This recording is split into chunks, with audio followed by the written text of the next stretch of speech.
इस कहानी से बहुत कुछ सीखने को मिलेगा, इसीलिए इस कहानी को पूरा ज़रूर देखना। पुराने समय में एक महान राजा था, लेकिन इनकी कोई संतान नहीं थी। राज्य में समस्या ये खड़ी हो गई, राज्य के लिए अगला उत्तराधिकारी किसे चुना जाए और कैसे चुना जाए।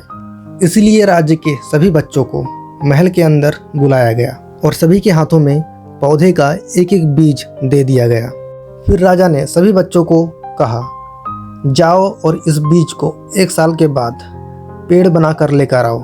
जिसका पेड़ सबसे हरा भरा होगा, जो इस पेड़ की सबसे ज़्यादा देखभाल करेगा, उसे इस राज्य का अगला सम्राट बनाया जाएगा।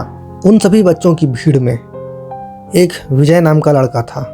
वो इस भीड़ में सबसे ज़्यादा उत्साहित लग रहा था। विजय ने बीज की अच्छे से देखभाल की, लेकिन विजय की सारी कोशिश के बाद भी वो बीज कभी भी उगा ही नहीं। उसने सब कुछ किया, बीज को अच्छी खाद दी, अच्छी मिट्टी दी, रोज़ाना पानी दिया, सूरज की रोशनी भी रोज़ पड़ रही थी, लेकिन उसके बावजूद वो बीज कभी पेड़ बना ही नहीं। लेकिन बाकी दूसरे बच्चों के बीज हरे भरे पेड़ बन चुके थे और कुछ पेड़ में तो फल भी लग चुके थे, क्योंकि सभी बच्चों ने काफ़ी मेहनत की थी। इसीलिए सभी के पेड़ हरे भरे हो गए।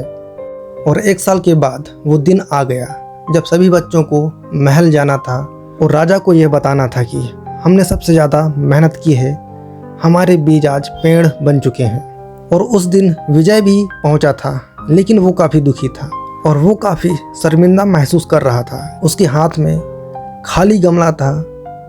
राजा ने पूछा, तुम्हारे बीज का क्या हुआ? तुम खाली गमला लेकर क्यों आए हो?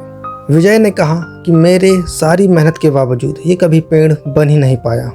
राजा मुस्कुराए और कहा, मिल गया है हमें अपना उत्तराधिकारी, विजय ही बनेगा अगला सम्राट। फिर राजा ने सभी बच्चों को कहा कि मैंने सभी बच्चों को उबले हुए बीज दिए थे जो कभी भी पेड़ बन नहीं पाते।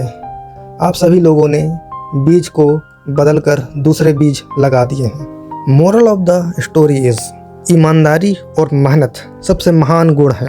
भले ही चीज़ें हमारे अनुसार ना हो, और इसीलिए सत्य की राह पर चलोगे तो कभी भी पछतावा नहीं होगा।